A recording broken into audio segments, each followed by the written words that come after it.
Bonjour à tous et bienvenue sur la chaîne de l'Examen Crypto. Nous sommes le mercredi 3 juillet 2024, 7h45. On va faire un point bien sûr sur les actualités. On va regarder aussi bien évidemment le graphique du Bitcoin et on va regarder les altcoins. Allez, sans plus attendre, on démarre. On démarre avec cette cryptomap qui repasse dans le rouge. Et oui, vous avez dû le voir, on a un Bitcoin qui a rechuté un petit peu, mais je vais vous montrer qu'on a peut-être un scénario parfait qui est en train de se mettre en place. Bref, je réserve le suspense. On va voir tout ça ensemble dans cette vidéo. Allez, on démarre avec les news. Donc là, ça se passe sur mon Twitter officiel. Donc pour tous ceux qui veulent recevoir toutes mes news, toutes mes actualités, n'hésitez pas, vous avez le lien de mon Twitter officiel en description de cette vidéo. Alors, du côté des news, on voit que potentiellement l'Ethereum, en fait vous le savez, les ETF spot Ethereum devaient être potentiellement validés le 4 juillet. Et là, on a appris qu'il y aurait peut-être un retard. C'est-à-dire qu'en fait, la SEC demande a priori donc aux acteurs de modifier leur formulaire S1, vous savez le fameux formulaire qui permet justement le fait que la SEC puisse approuver ou non les ETF. Eh bien, la SEC demande de modifier ces fameux formulaires, donc potentiellement ça pourrait retarder d'une semaine les approbations pour avoir une date maintenant autour du 8 juillet.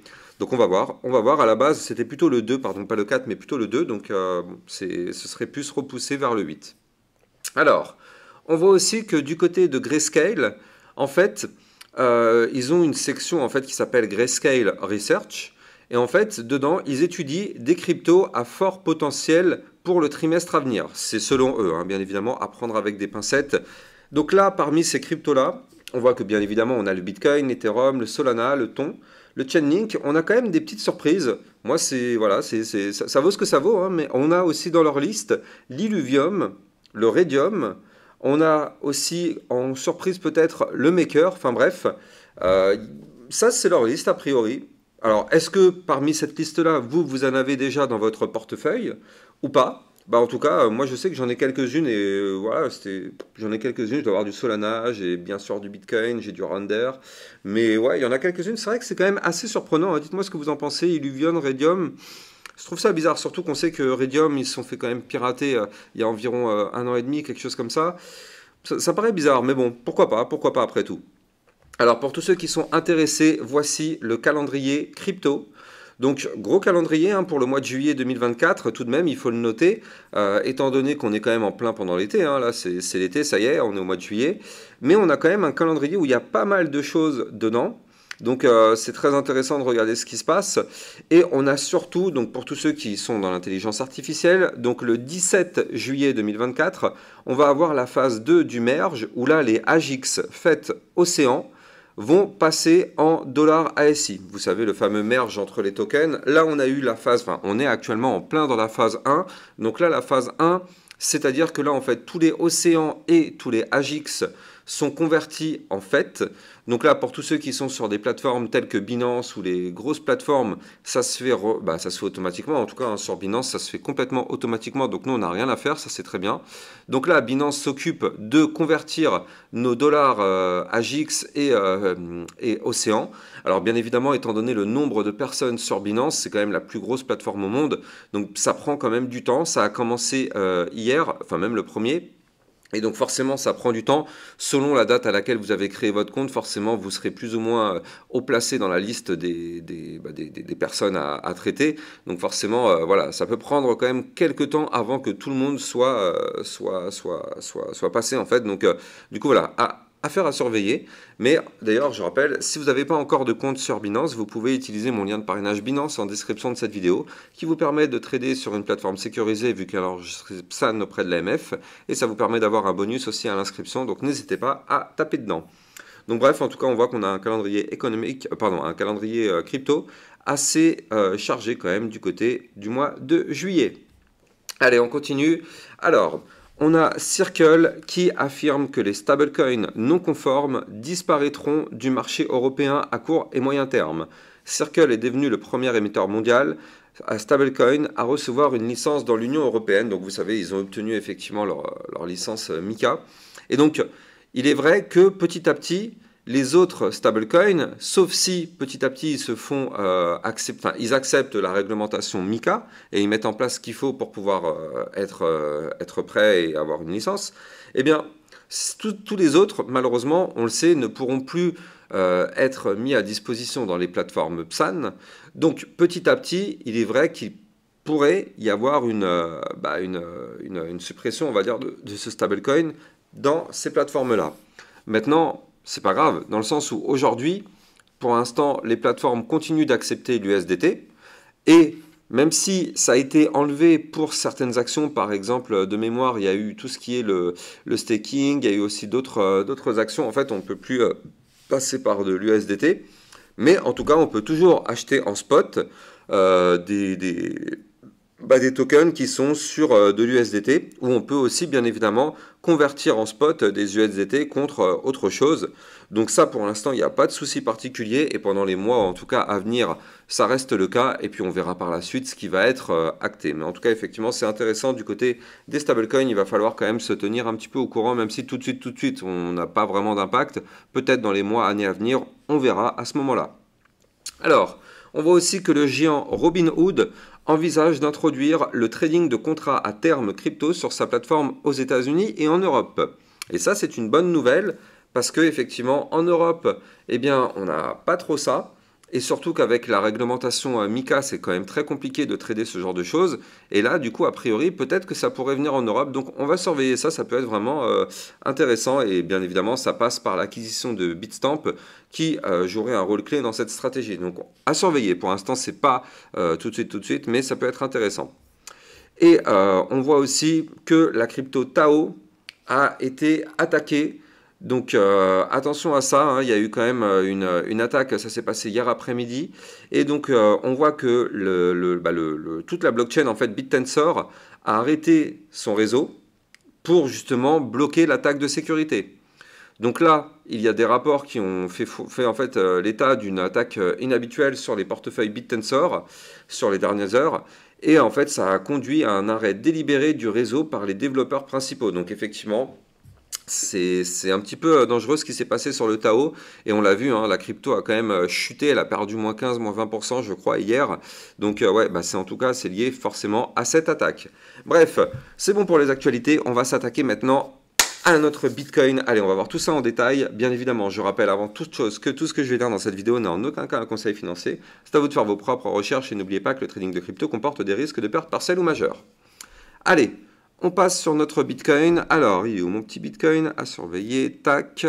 Il est ici notre Bitcoin. Alors, du côté du Bitcoin, qu'est-ce qu'on voit? Eh bien, on voit qu'on est revenu sur la zone du bas du range, les fameux 60 777 $. Et oui, donc ça, on l'avait quand même pas mal anticipé lors de mes dernières vidéos. Souvenez-vous, je vous avais parlé d'un pullback qui était en approche. Et donc là, on est actuellement en plein dedans, hein, il faut quand même le noter. On est actuellement en plein dans le pullback. On voit que là, on avait réintégré un range par le bas, boum, on pump, on n'avait pas pour le moment été retouché ce bas du range, et on va voir tout à l'heure en vue H4 qu'on avait cassé un biseau qu'on n'était pas revenu retester. Donc là, ça y est, on est en plein dans le retest, et donc c'est là où c'est très intéressant, c'est là où tout va se jouer.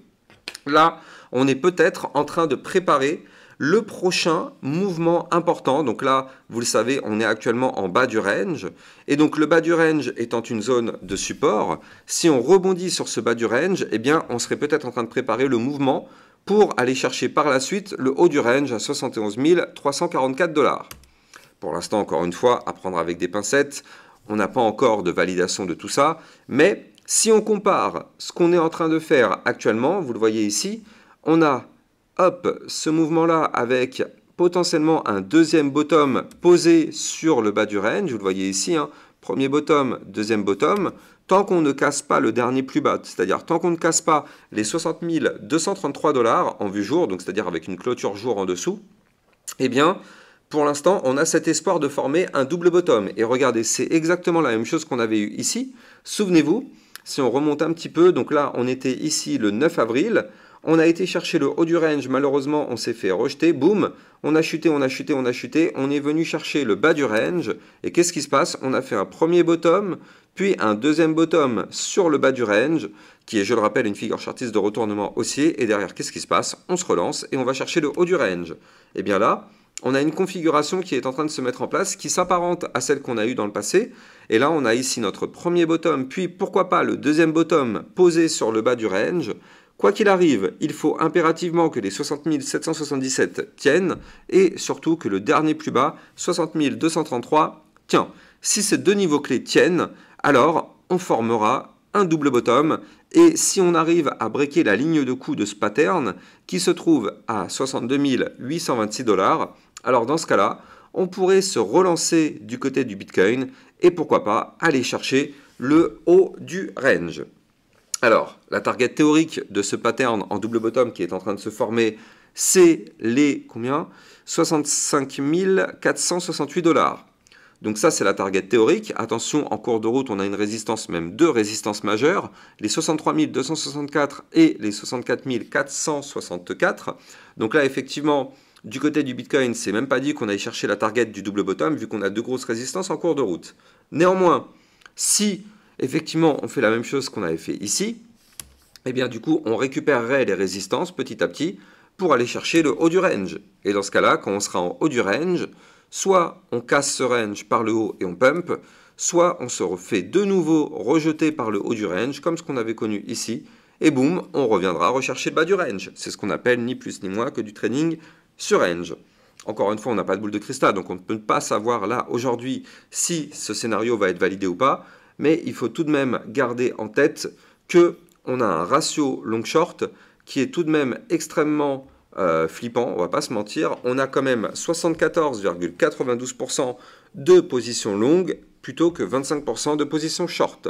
Donc là, c'est quand même vraiment, on va pas se mentir, c'est flippant. C'est flippant parce qu'on sait que le marché a tendance à revenir rechercher la neutralité.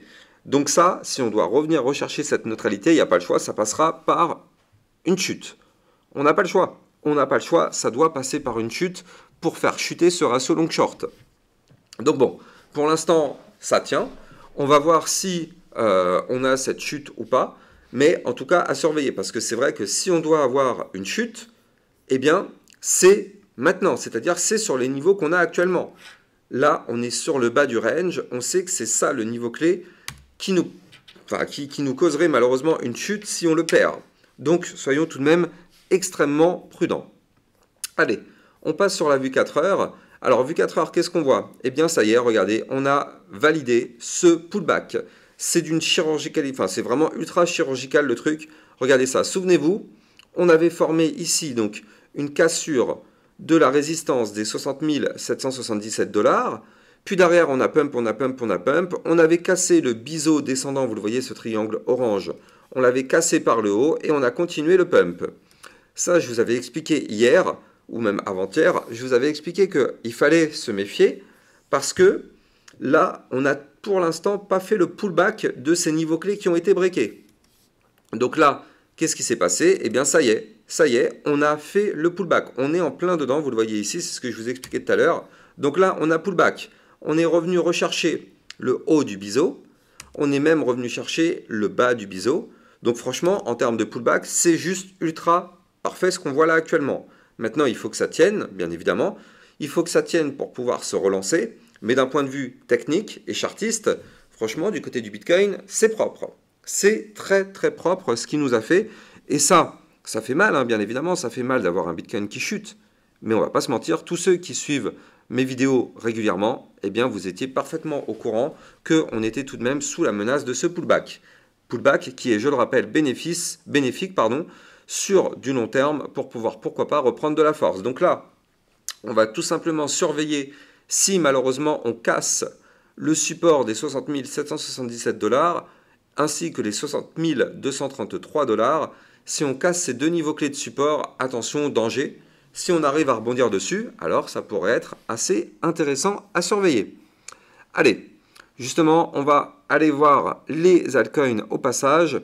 Et on va commencer par la crypto Tao, hein, qui a chuté suite à la tentative de hack qu'on a vu tout à l'heure. Bon, je vais rentrer dans l'analyse technique, mais avant de parler de ça, je rappelle que dans le club Lexa Rocket, eh bien, vous allez recevoir encore plus de vidéos que ce que vous pouvez avoir sur YouTube. Donc hier, on a vu quoi? On a vu la crypto NIR Protocol. Hier, on a vu aussi la crypto RSR.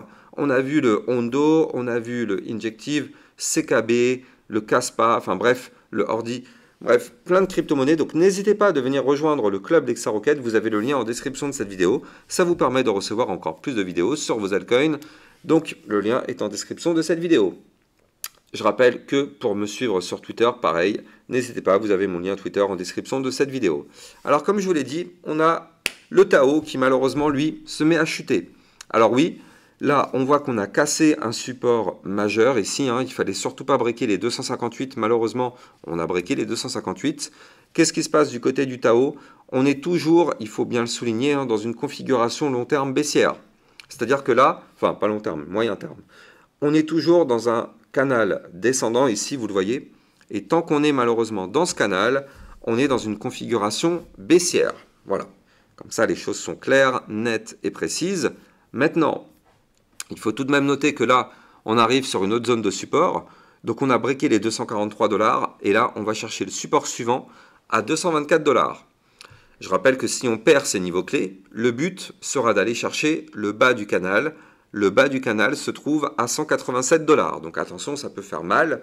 Maintenant, bon, vu que là, du côté du Tao, du BitTensor, ils ont mis en arrêt leur blockchain, alors du coup, il est possible que on puisse avoir, ça y est, un rebond, vu que là, normalement, le hack est terminé. Donc du coup, il est possible d'avoir un rebond maintenant pour reprendre petit à petit les niveaux clés qu'on a breakés. Sauf s'il y a des problèmes quand ils vont vouloir remettre en route leur réseau et que potentiellement la tentative d'attaque ne serait pas terminée. Bref, on va surveiller ça, mais du côté du Tao, pour l'instant en tout cas, c'est clairement tristounesque qu'elle est en train de nous faire. Donc investir dessus maintenant, eh bien, ça peut être bien pour tous ceux qui croient vraiment au potentiel de ce projet. Mais pour l'instant, il faut bien savoir et bien se dire dans nos têtes que pour l'instant, du côté du Tao, il n'y a strictement aucune figure de retournement haussier.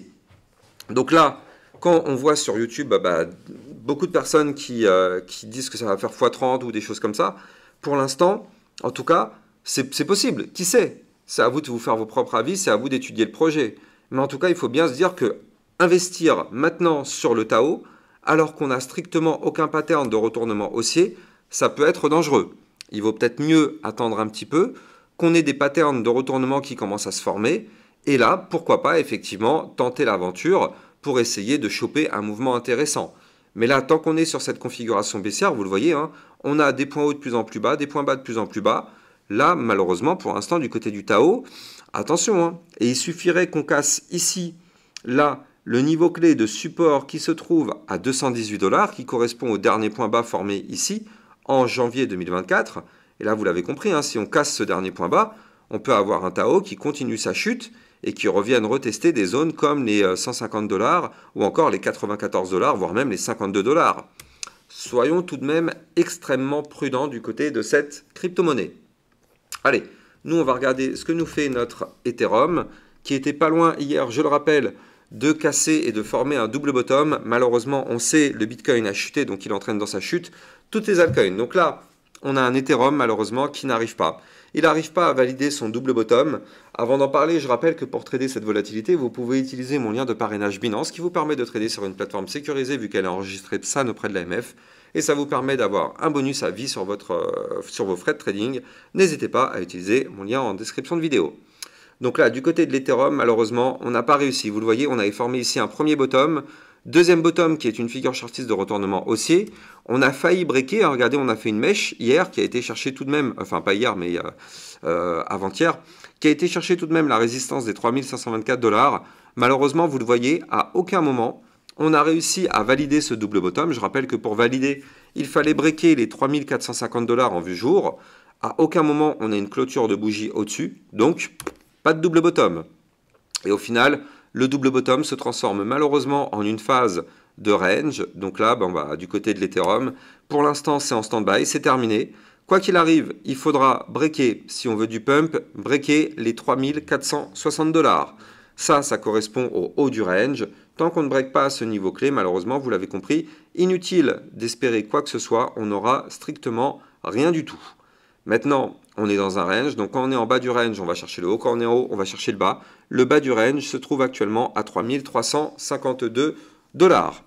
Voilà, donc je pense que je vous ferai un point sur d'autres altcoins un peu plus tard dans la journée. Là, On va arrêter la vidéo là, sinon ça va durer trop longtemps. En tout cas, j'espère que vous avez kiffé. N'oubliez pas de mettre des likes, des commentaires, abonnez-vous à la chaîne YouTube. J'ai plus qu'à vous souhaiter une bonne journée, puis je vous dis à plus tard. Ciao, ciao.